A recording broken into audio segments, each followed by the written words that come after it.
Hi hello എല്ലാ കൂട്ടുകാർക്കും നമസ്കാരം. സീരിയൽ മാനിയ വെറൈറ്റി സ്റ്റോറീസിന്റെ ഏറ്റവും പുതിയൊരു വീഡിയോയിലേക്ക് എല്ലാവർക്കും സ്വാഗതം കേട്ടോ. അപ്പം ഞാൻ എത്തിയിരിക്കുന്നത് കുടുംബവിളക്ക് സീരിയലിന്റെ ഇന്നത്തെ സൂപ്പർ ഹിറ്റ് കഥയും ഒക്കെ ആയിട്ടാണ്. അപ്പൊ നേരെ നമുക്ക് കഥയിലേക്ക് പോയാലോ. അങ്ങനെതാ നമ്മുടെ ദീപുവും ചിത്രയും അപ്പുവും ഒക്കെ കൂടി നിന്ന് സംസാരിക്കുകയാണ്. അപ്പം അപ്പുവിനെയും സ്നേഹയും തമ്മിൽ ഒരുമിപ്പിക്കാൻ വേണ്ടിയിട്ട് പങ്കജിന്റെ കയ്യിൽ നിന്നും അച്ചാരം വാങ്ങിച്ചാണല്ലോ ദീപു വീട്ടിലേക്ക് വന്നിരിക്കുന്നത്. ഒരു കാരണം വെച്ചാലും അപ്പുവിന്റെ ജീവിതത്തിലേക്ക് പൂജ കടന്നു വരരുത് എന്ന് തന്നെയാണ് പങ്കജിനെ പോലെ തന്നെ നമ്മുടെ ദീപുവിന്റെയും ആഗ്രഹം. അപ്പൊ ദീപു ആണെങ്കിലും അപ്പുവിനോട് പറയുന്നുണ്ട്, മോനേടാ പങ്കജും അതുപോലെ തന്നെ പൂജയും തമ്മിലാണ് ഇഷ്ടം, അല്ലാതെ അവൾക്ക് നിന്നോട് യാതൊരുവിധ താല്പര്യവും ഇല്ല. അച്ഛൻ പറയുന്ന ഒരു നല്ല ആലോചന വന്നിട്ടുണ്ട്, എന്റെ മോൻ അതിന് സമ്മതിക്കണോ എന്നൊക്കെ പറയുമ്പോഴത്തേക്കിനും അപ്പു ആണെങ്കിൽ ദേഷ്യപ്പെട്ട് പറയാണ്, അച്ഛാ ഈ അപ്പുവിന്റെ ജീവിതത്തില് ഒരു പെണ്ണുണ്ടെങ്കിൽ അത് ഉറപ്പായിട്ടും പൂജ തന്നെ ആയിരിക്കും. അപ്പൊ നമ്മുടെ ചിത്രയാണെങ്കിലോ അവിടെ നിന്ന് ഇങ്ങനെ ചിരിക്കുക കേട്ടോ. എന്തായാലും ദീപുവിന്റെ പ്ലാനും കാര്യങ്ങളും ഒന്നും നടക്കില്ല എന്നുള്ള കാര്യം ചിത്രയ്ക്ക് നേരത്തെ തന്നെ അറിയാം.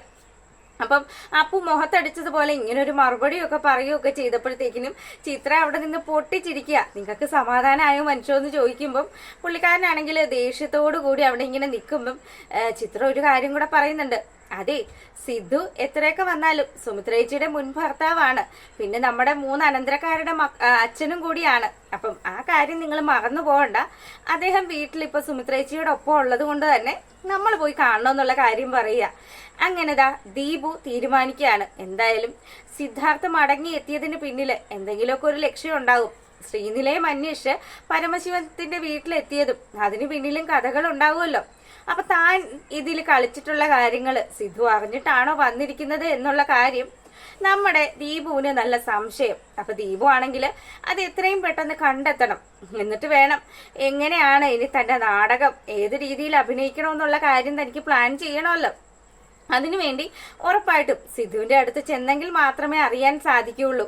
ഇനി അയാളും ചേച്ചിയൊക്കെ കൂടി ഒത്തു കഴിഞ്ഞാല് തന്നെയും രഞ്ജിതയെയും പരമശിവത്തെയും ഒക്കെ പൂട്ടാനുള്ള തെളിവുകൾ എന്തായാലും ഞങ്ങൾ തന്നെ ഉണ്ടാക്കി വെച്ചിട്ടുണ്ടല്ലോ എന്നുള്ള രീതിയിൽ ആശാൻ ഇങ്ങനെ ഇരുന്ന് ആലോചിക്കുക കേട്ടോ. അപ്പൊ ഈ സമയത്താണെങ്കിലോ പങ്കജ് നമ്മുടെ രഞ്ജിതയുടെയും അരവിന്ദന്റെയും അടുത്തേക്ക് വരികയാണ്. അപ്പം പൂജയെ കൂട്ടാൻ വേണ്ടി ചെന്ന സമയത്താണെങ്കിലോ പങ്കജാണെങ്കിൽ കാര്യങ്ങളെല്ലാം നമ്മുടെ സരസ്വതി അമ്മ അവിടെ ഉണ്ടാക്കിയ ഒച്ചപ്പാടും പൂജ ആ വീട്ടിൽ അനുഭവിക്കുന്ന ദുഃഖങ്ങളും എല്ലാം മനസ്സിലാക്കിയതാണല്ലോ.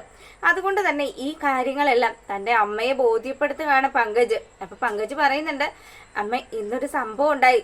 അതേ ഞാൻ പൂജയെ കൂട്ടുന്നതിന് വേണ്ടിയിട്ട് സുമിത്രാന്റിയുടെ വീട്ടിലെത്തിയപ്പോഴത്തേക്കിനും അവിടെ സിദ്ധാർത്ഥെങ്കിലും ഉണ്ടല്ലോ. അതുകൊണ്ട് തന്നെ സരസ്വതി അമ്മയാണെങ്കിൽ നമ്മുടെ പൂജയെ വേറൊരു രീതിയിലാണ് സംസാരിച്ചത്. പൂജയ്ക്കും സുമിത്രാന്റിക്കും തമ്മിൽ ഒരു ബന്ധവും ഇല്ലാത്ത പോലെ സരസ്വതി അമ്മ സംസാരിച്ചപ്പം സുമിത്രാന്റിക്ക് അത് സഹിക്കാൻ പറ്റാത്ത കാര്യമായിരുന്നു. അവിടെ വലിയ വഴക്കൊക്കെ നടന്നു.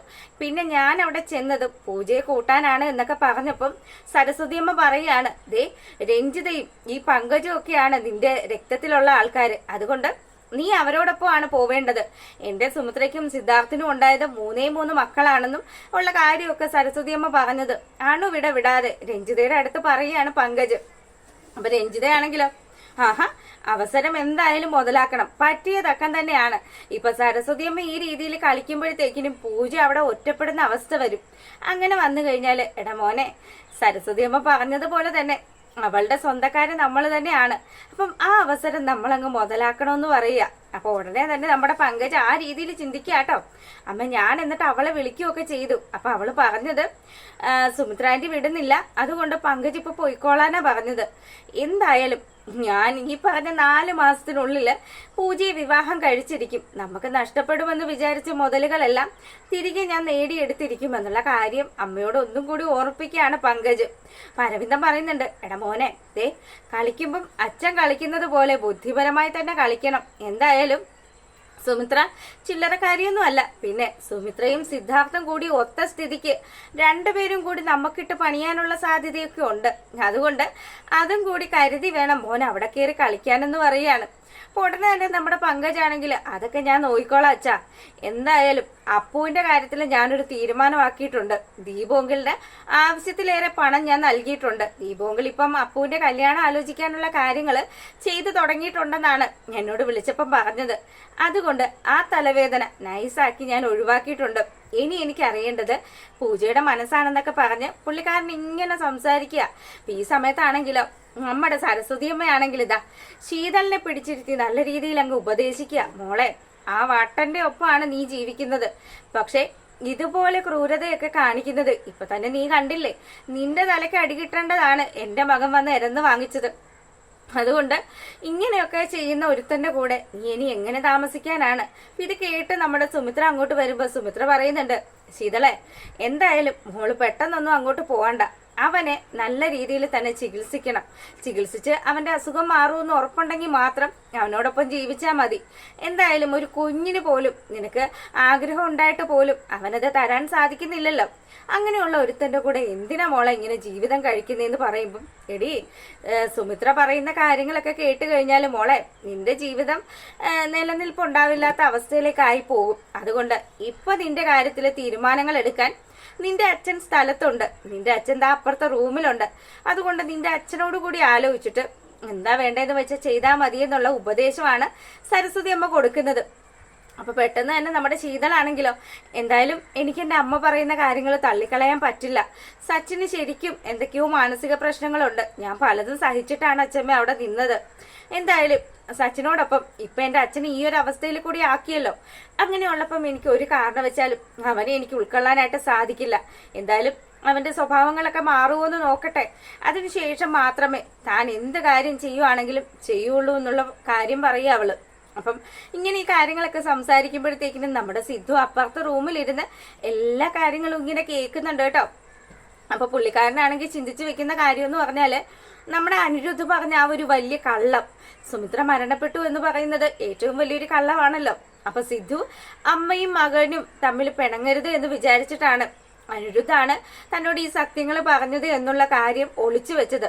അപ്പൊ ഉടനെ തന്നെ പുള്ളിക്കാരൻ ഫോൺ എടുത്ത് നമ്മുടെ സത്യയെ വിളിക്കുകയാണ്. സത്യ, എത്രയും പെട്ടെന്ന് തന്നെ ഇവിടെ എത്തണം, എനിക്ക് തന്നോട് കുറച്ച് കാര്യങ്ങൾ സംസാരിക്കാനുണ്ടെന്ന് പറയുക. അങ്ങനെ പുള്ളിക്കാരൻ എന്താ നമ്മുടെ സിദ്ധുവിന്റെ അടുത്ത് എത്തുമ്പോഴത്തേക്കിനും സിദ്ധു ആണെങ്കിലോ, അതെ, എനിക്ക് സത്യയോട് ഒരു കാര്യം പറയാനുണ്ട്. എൻ്റെ മകൻ അനിരുദ്ധ്, അവൻ എന്നോടൊരു വലിയ നുണ തന്നെയാണ് പറഞ്ഞത്. എന്തിനാണ് അവൻ എന്നോട് അങ്ങനെയുള്ളൊരു കള്ളത്തരം പറഞ്ഞതെന്ന് എനിക്കറിയില്ല. പക്ഷെ അവൻ എന്നോട് കാണിച്ച വെറുപ്പിന് ഓക്കെ, ഞാൻ സമ്മതിക്കാം. ഞാൻ ചെയ്ത തെറ്റിനുള്ള കൂലിയാണ് അവൻ എന്നോട് കാണിച്ച അകൽച്ചയും വെറുപ്പും ഒക്കെ. പക്ഷെ അങ്ങനെയല്ലായിരുന്നു. അവനും അവന്റെ കൂടപ്പിറപ്പുകൾക്കും വേണ്ടി മാത്രമാണ് സുമിത്ര ജീവിച്ചതെന്നും ആ സുമിത്ര മരിച്ചുപോയി എന്നുള്ള കാര്യം എൻ്റെ മകൻ എന്നോട് പറയണമെങ്കിൽ അവന്റെ ഉള്ളിൽ എന്തൊക്കെയോ ഉണ്ട്. അതുകൊണ്ട് എനിക്ക് ആ കാര്യങ്ങൾ അറിഞ്ഞേ പറ്റുള്ളൂ. ഇവിടെ ഈ വീട്ടില് സുമിത്രയുടെ മുന്നില് അനിരുദ്ധിനെ എത്തിക്കണം എന്നുള്ള കാര്യം നമ്മുടെ സത്യയോട് പറയുമ്പോൾ സത്യ പറയുന്നുണ്ട്, അത് സാർ ഒരിക്കലും വിഷമിക്കുമൊന്നും വേണ്ട. അനിരുദ്ധ് എന്തായാലും സാറിനെ കാണാനായിട്ട് ഇങ്ങോട്ട് വരാമെന്ന് സമ്മതിച്ചിട്ടുണ്ടല്ലോ. പിന്നെ അനിരുദ്ധിന് ആകെയുള്ളൊരു വിഷമം എന്ന് പറഞ്ഞാൽ അവന്റെ അച്ഛമ്മ ഇവിടെ ഉള്ളതാണ്. അവരും അനിരുദ്ധും തമ്മിൽ നല്ല ബന്ധത്തിലല്ല എന്നാണ് അവൻ എന്നോട് പറഞ്ഞത്. അതുകൊണ്ട് അവൻ ഇവിടെ എത്തിക്കഴിഞ്ഞാൽ ഉറപ്പായിട്ടും സുമിത്ര മേഡത്തെ കാണുകയൊക്കെ ചെയ്യും. അങ്ങനെ ആവുമ്പോഴത്തേക്കിനും എന്തിനാണ് അവൻ അങ്ങനെ ഒരു കള്ളത്തരം പറഞ്ഞതെന്നുള്ളത് അവനെ കൊണ്ട് തന്നെ നമുക്ക് പറയിപ്പിക്കാന്ന് പറയുമ്പം സിദ്ധുവിന് ആ കാര്യത്തിൽ നല്ല ആശ്വാസമായിട്ടോ. ലൊക്കേഷൻ താൻ അയച്ചു കൊടുത്തു എന്ന് ചോദിക്കുമ്പം ആ ലൊക്കേഷനൊക്കെ ഞാൻ അയച്ചു കൊടുത്തിട്ടുണ്ട്. എന്തായാലും അനിരുദ്ധ് ഇങ്ങോട്ട് എത്തുമെന്നുള്ള കാര്യമൊക്കെ പറയുമ്പോൾ നമ്മളെ കാണിക്കുന്നത് നമ്മുടെ അനിരുദ്ധിനെ തന്നെയാണ്. അപ്പൊ അനിയാണെങ്കിലോ നമ്മുടെ അനന്യയൊക്കെ ഗൾഫിലേക്ക് തിരികെ പോകാനുള്ള പ്ലാനും കാര്യങ്ങളും ഒക്കെ ഉണ്ടല്ലോ. അപ്പം അതൊക്കെ ആയിട്ട് ബന്ധപ്പെട്ട് അനന്യ ഓരോ പേപ്പർ വർക്കും കാര്യങ്ങളും ഒക്കെ ചെയ്യാൻ പോകുന്ന സമയത്ത് അനിരുദ്ധ് പതിയെ നമ്മുടെ സരസ്വതി അമ്മയുടെ വീട്ടിലേക്ക് പോവാമെന്നുള്ള കാര്യം ആലോചിക്കുവാണ്. ഇത്രയൊക്കെ വന്നാലും തന്റെ അച്ഛനാണ്. അച്ഛൻ എന്തൊക്കെ തെറ്റ് ചെയ്താലും അച്ഛനല്ലാണ്ടാവില്ലല്ലോ. അതുകൊണ്ട് തന്നെ പുള്ളിക്ക് ഇത്രയും വയ്യാണ്ടിരിക്കുന്ന സാഹചര്യത്തിൽ ആളെ പോയി കണ്ടില്ലെങ്കിൽ മോശമാണല്ലോ. അപ്പൊ ഇത്തരം കാര്യങ്ങളെല്ലാം ആലോചിച്ച് അച്ഛന്റെ അടുത്തേക്ക് പോയാലോ എന്നങ്ങനെ ആലോചിക്കുകയാണ് നമ്മുടെ അനിരുദ്ധ്. അപ്പോഴാണ് നിങ്ങളൊക്കെ ചിന്തിച്ചിരിക്കുന്ന അനിരുദ്ധിനെ സത്യ ഫോൺ ചെയ്യാണ്. അപ്പൊ പുള്ളിക്കാരൻ വിളിച്ചതും ആ അങ്കിളെ ഞാൻ അങ്ങോട്ട് വരാന്ന് വിചാരിച്ചിരിക്കുകയായിരുന്നു. ആ മോനെ അത് തന്നെ പറയാനാണ് അങ്കിള് വിളിച്ചത്. മോനെ എത്രയും പെട്ടെന്ന് വന്ന് അച്ഛനെ ഒന്ന് കാണ്, അച്ഛന് നിന്നെ കാണാനായിട്ട് ഒരുപാട് ആഗ്രഹമുണ്ട് എന്നുള്ള കാര്യമൊക്കെ പറയുമ്പം അങ്കിളെ ഞാൻ വരാം, പക്ഷെ എന്റെ അച്ഛമ്മയാണ് എനിക്കൊരു വിഷയം. മോനെ അവര് വയസ്സായ സ്ത്രീയല്ലേ, നീ എന്തിനാണ് അങ്ങനെയൊക്കെ ചിന്തിക്കുന്നത് എന്നൊക്കെ പറയുമ്പോഴത്തേക്കിനും ആ ശരിയാണെങ്കിലേ ഞാൻ എന്തായാലും ഇന്ന് തന്നെ അവിടെ എത്തുമെന്നുള്ള വാക്ക് സത്യക്ക് കൊടുക്കുകയാണ് അനിരുദ്ധ്. അനിരുദ്ധ് ഇങ്ങനെ പറഞ്ഞതും സത്യ കോള് കട്ട് ചെയ്യാണ്. അപ്പം ആ ഒരു സീൻ കഴിയുമ്പോൾ നമ്മുടെ ദീപുവിനെയും കുടുംബത്തെയും ആട്ടെ കാണിക്കുന്നത്. ചിത്രയാണെങ്കിൽ എത്രയും പെട്ടെന്ന് തന്നെ സുമിത്രേച്ചിയുടെ വീട്ടിലെത്തണം, സിധുവിനെ കാണണം എന്നുള്ള കാര്യമൊക്കെ പറഞ്ഞതുകൊണ്ട് തന്നെ നമ്മുടെ ദീപുവും അപ്പുവും അതുപോലെ തന്നെ ചിത്രയും ഒക്കെ ഒരുങ്ങുകയാണ്. അപ്പൊ പൂജ ഇച്ചിരി ഗർഭിച്ചാണ് ഇവിടുന്ന് പോയതെന്നുള്ള കാര്യം അപ്പുവിന് അറിയാലോ. അപ്പൊ അവളെ ഒന്ന് കാണുകയും ചെയ്യാം, പിണക്കമൊക്കെ മാറ്റുകയും ചെയ്യാന്ന് വിചാരിച്ച് തന്നെയാണ് നമ്മുടെ അപ്പു ഇവരുടെ കൂടെ പോരുന്നത്. അപ്പൊ സിദ്ധാർത്ഥങ്ങൾ എന്ന് പറഞ്ഞാല് ഇവർക്ക് ഏറ്റവും പ്രിയപ്പെട്ട ഒരു അങ്കിള് തന്നെ ആയിരുന്നല്ലോ. ഇടക്കാലം കൊണ്ടാണല്ലോ ഇവരെല്ലാരും തമ്മിൽ പിരിയൊക്കെ ചെയ്തത്. അതുകൊണ്ട് തന്നെ അങ്കിളുടെ വിശേഷങ്ങളും ഒക്കെ അറിയാമെന്ന് വിചാരിച്ച് അപ്പുവും ചിത്രയും ദീപുവും കൂടി സുമിത്രയുടെ വീട്ടുപടിക്കൽ എത്തുകയാണ്. അപ്പൊ ഈ സമയത്താണെങ്കിലോ നമ്മുടെ പൂജ ഓഫീസിലേക്ക് പോകാൻ തുടങ്ങുക കേട്ടോ. അപ്പൊ അവള് പുറത്തേക്ക് ഇറങ്ങാൻ തുടങ്ങുന്ന സമയത്താണ് ദീപുവും അതുപോലെ അപ്പുവും ഒക്കെ അവിടെ എത്തുന്നത്. അപ്പൊ ഇവര് വന്ന പാടെ തന്നെ അപ്പുവേട്ടനെ കാണുമ്പോഴത്തേക്കിനും ആദ്യം നമ്മുടെ പൂജയ്ക്ക് ചെറിയൊരു ചിരിയൊക്കെ വരുന്നുണ്ട്. പക്ഷെ അവള് സ്നേഹിയെ കുറിച്ച് നമ്മുടെ ദീപു പറഞ്ഞ കാര്യം ഇങ്ങനെ ആലോചിക്കുകയാണ്. എന്തിനാണ് ഇനിയും തന്റെ മനസ്സിൽ ആഗ്രഹങ്ങളെല്ലാം ഒട്ടിടിയിക്കുന്നത്? ഒരു കാരണവശാലും അപ്പുവേട്ടൻ തനിക്ക് കിട്ടില്ല എന്നുള്ള കാര്യം അത് പൂജ മനസ്സിലാക്കുന്നുണ്ട്. പക്ഷെ ഈ കാര്യങ്ങളും ഈ ചതികളും ഒന്നും മനസ്സിലാക്കാതെയാണ് നമ്മുടെ അപ്പു ആ വീട്ടിലേക്ക് കടന്നു വരുന്നത്. തന്റെ കൂടെ നിൽക്കുന്ന തന്റെ അച്ഛൻ തന്നെയാണ് ഏറ്റവും വലിയ പാര എന്നുള്ള കാര്യം ഇവന് മനസ്സിലാവുന്നില്ലല്ലോ. അങ്ങനെ അവര് വീട്ടിലേക്ക് വരുമ്പോഴത്തേക്കിനും പൂജയാണെങ്കിൽ അമ്മ ഞാൻ ഇറങ്ങുകയാണ്. അല്ല മോളെ ഇനിയിപ്പോ ഇന്ന് പോണോ? ദേ ഇവര് അപ്പുവും ചിത്രാന്റിയൊക്കെ വന്നതല്ലേ. അല്ലമ്മ എനിക്ക് പോകണം, എനിക്ക് ഓഫീസിൽ പോകണം, എന്തായാലും കുറച്ച് ദിവസമൊക്കെ ഞാൻ ലീവൊക്കെ എടുത്തതല്ലേ, അതുകൊണ്ട് എനിക്ക് പോകാണ്ടിരിക്കാൻ പറ്റില്ല എന്നും പറഞ്ഞു ഒരുമാതിരി നൈസായിട്ട് ഒഴിവാകുകയാണ് നമ്മുടെ പൂജ. അപ്പൊ അപ്പൂന് അതിൽ എന്തൊക്കെയോ ഒരു വിഷമമൊക്കെ ആയി കേട്ടോ. പൂജ നീ എന്താ ഇങ്ങനെ പോകുന്ന, ഞാൻ വന്നതല്ലേ, ഞാൻ കൊണ്ടേ ആക്കാന്ന് പറയുകയാണ് അവൻ. പക്ഷേ വേണ്ട, പങ്കജ് വരും എന്നുള്ള കാര്യവും പറഞ്ഞ പൂജ അവിടുന്ന് ഇറങ്ങുകയാണ്. അപ്പൊ ഈ സമയത്താണെങ്കിലോ അനിരുദ്ധ് സുമിത്രയുടെ വീട്ടിലേക്ക് പുറപ്പെടുകയാണ്. അപ്പൊ എന്തായാലും അമ്മാവനും അനന്തരവനും തമ്മില് ഈ വരുന്ന ആഴ്ചയിൽ ഉറപ്പായിട്ടും കണ്ടുമുട്ടുന്ന സമയത്ത് ഈ സുമിത്രയെ കുറിച്ച് പറഞ്ഞ കള്ളത്തരം അതെന്തായാലും അതിനുള്ള മറുപടി നമ്മുടെ ദീപു പലർക്കും കൊടുക്കേണ്ടി വരും. അപ്പൊ അത്തരത്തിലുള്ളൊരു സൂപ്പർ ഹിറ്റ് കഥയാണ് എത്തുന്നത്. എല്ലാവരും കാണുക. എല്ലാവരുടെയും സപ്പോർട്ടിനും സ്നേഹത്തിനും ഒക്കെ ഒരുപാട് നന്ദി അറിയിച്ചുകൊണ്ട് എല്ലാ കൂട്ടുകാർക്കും നല്ലൊരു ദിവസമൊക്കെ ആശംസിച്ചുകൊണ്ട് നമ്മൾ വീഡിയോ വൈൻഡപ്പ് ചെയ്യാണ്. Thank you.